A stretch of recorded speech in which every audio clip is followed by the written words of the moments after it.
am Emma Hyman, the Posing Pro, and I am here with another Bikini Olympia review for you. So what I'm going to do is I'm going to go through this lineup. I'm going to compare the girls. I'm going to pull out little bits of their posing that they maybe could have just changed or tried out, just to enhance the physique even more. So this is a lineup from number 41 to 50, I would assume, might be 49. But we're going to work through the girls. I'm going to pause. We're going to talk through the front pose. We're going to talk through the rear pose. We're going to talk through the stagecraft and the presentation as well. So let's get going with the girls. So obviously when we arrive onto the stage, we want to make sure that we are hitting that front pose immediately. Try not to mess around. Make sure you know how it should feel when you cannot see it in the mirror. So this is a really great tip. Make sure you are practicing without a mirror when you're going through your pose and practice, because when we get on stage, we have to feel it because we can't see it. Okay, so let's look at the girls. Okay, so I'm going to start with number 41 on the end there. So as you can see, this is what, when I describe the front pose hit like this, I would describe it as the physique looks a little bit 2D. It's not really popping, and that's because she's not over accentuating her posing. We can really see here that there's not heaps of arch and push back into the lower back, which is kind of making the shoulder and the lat look quite narrow, and also the glute isn't pushing out as much as it could. As you can see, the girl next to her, number 42, is really arching into that lower back, which gives her a much more of a fuller rounded glute from the side. So if lady 41 did that, and also just came a little bit higher on her back foot, it means that she could sit into this hip a lot more and push backwards into the hip, creating more curve on the glute, which is what we really, really want. The upper body, there's not enough flare through the lat. Now, obviously, we know in this style of bikini posing, we do not want an aggressive lat spread. We want enough of a lat spread that it showcases a really nice taper, which makes the waist look even smaller. We want to showcase enough cap of the delts, but not too much that it is out of balance with the lower half and the glutes. So what we're really looking for in this federation is we're looking for the balance between the shoulder and the glute, which we can see number, I think it's 46. Yep, number 46 really has that nice balance there. And because the lat and the delt are flared and capped, we can see that it gives a much nicer taper down through the waist, which then makes the waist look smaller and gives more emphasis through the glutes. So if this lady here, number 41, gave me more through the front lat, more through the front shoulder, it would give her more taper down through the waist here, making the waist look smaller. If she sat into the hip and pushed backwards through the front glute, kind of pushing backwards, it would also give us more arch there, because the waist looks a little bit thick, and that's just because she's just not arching into the lower back and pushing backwards. So lady number 42, as I've already said, you can really see she's arching and pushing backwards into the lower back, which gives a much smaller taper through the waist. She's given a flare through the lat, which again gives more V taper. And we can see a nice bit of shoulder, but I think she definitely could have showcased a little bit more shoulder cap, just to give a little bit more balance through the upper and the lower. Now, I'm going to backtrack. This lady here, if she'd come into the studio, I would have straight away advised that she looked at a different heel. These heels are probably one of the most difficult to pose in, and they're quite specific to the IFBB Elite Pro Federation, and they're compulsory. But obviously in the Pro League, in the IFBB Pro League, you can wear whatever shoe you want. So a platform really works well. It just allows you just to have a little bit more of a wedge through the foot, which helps you to set up your poses, believe it or not, but it's true. So let's move on to lady number 43. Okay, so you can see that her hips and her torso are facing the front, which showcases a lot more of her waist. We can see in lady number 42, her hips are quite side facing.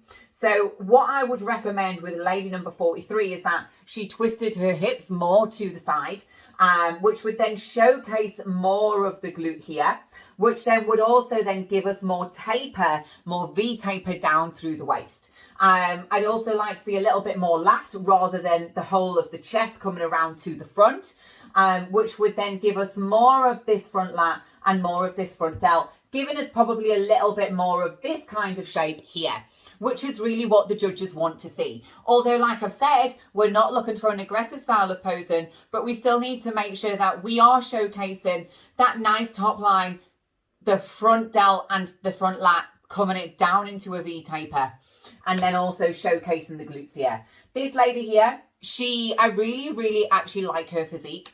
I do think because she's taller, and she is actually carrying a little bit more width through the upper part of her frame, that it kind of makes her look like one of the more muscular girls on stage. So what I would have actually recommended for this lady is that she maybe didn't flare so much through the lat here, and just maybe brought the delt further forwards. I really like the lower half position. I think the glute shape coming down into the hamstring looks really flattering on her physique. So the only thing I would have done was maybe just taken the emphasis off the upper body, because she just is that little bit more developed. Okay, so lady number 45. Now, in this particular moment here, she doesn't look like she is massively engaged through the midsection.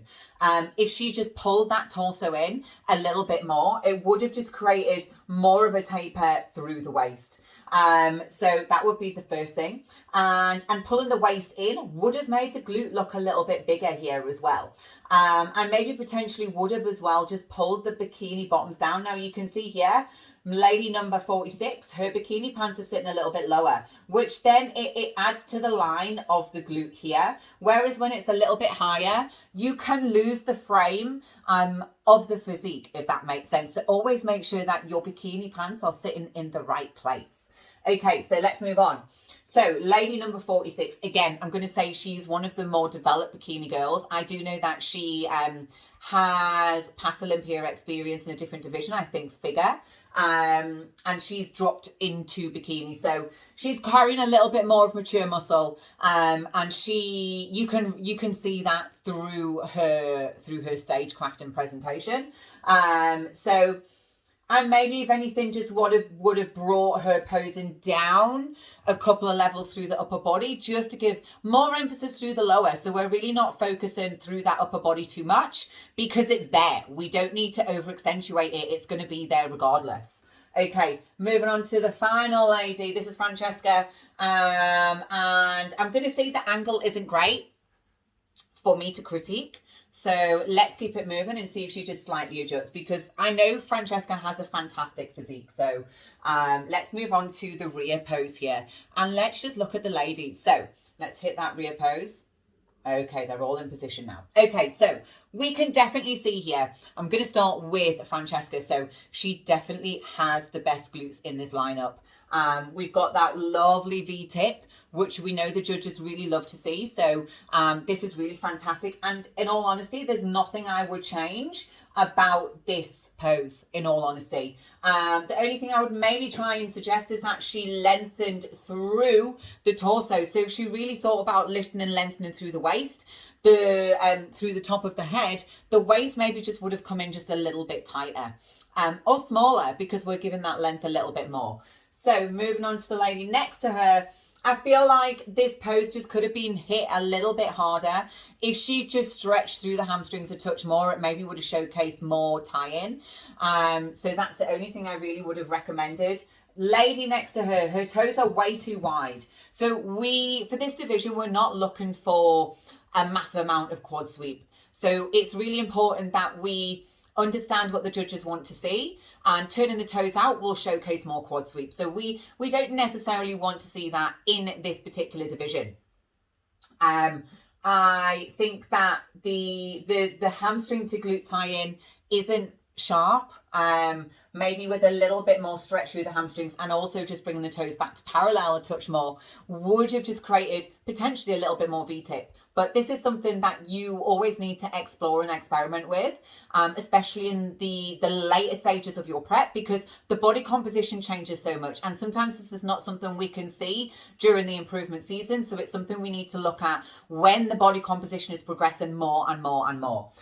Okay, the lady next to her, I think her foot position is too wide. So I would have brought that foot position in a lot more. When the feet are this wide, it can sometimes flatten out the glutes, and also it's given us too much of an X-frame. Now, I know I spoke about an X-frame earlier, but it's not, we don't want to showcase an X-frame in the sense of making the lower body over presented than the upper body. So it's still really about the hamstrings and glutes. So if the quads are going to overpower the glutes, it's a massive no-no. So foot position a little bit closer.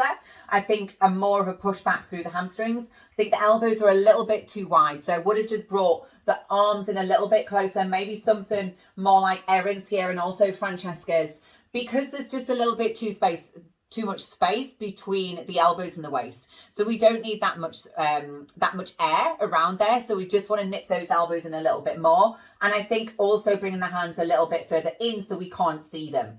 Okay, the lady next to her, I also think her toes are a little bit too turned out. I would have just brought them in more to like maybe a parallel position, or maybe 11 and 1 on the clock, just to really focus and hone in on the hamstring and the glute tie-in. Elbows touch too wide, just bringing those elbow windows just in a little bit more. Okay, lady on the end, I think she definitely could have arched more through the lower back, which would then give in more detail through the hamstrings and the glutes, and just showcasing that V-tip just a little bit more. And then lady on the end, she actually looks a lot better in this rear pose than she does on the front facing one, which we can see she actually has like nice high round glutes. So it's a shame that we didn't see this through the front facing pose, but had she have dropped into the lower back in that front facing pose, we would have seen it a lot more. Okay, let's continue with the girls with these transitions. So let's see as they come back around to the front.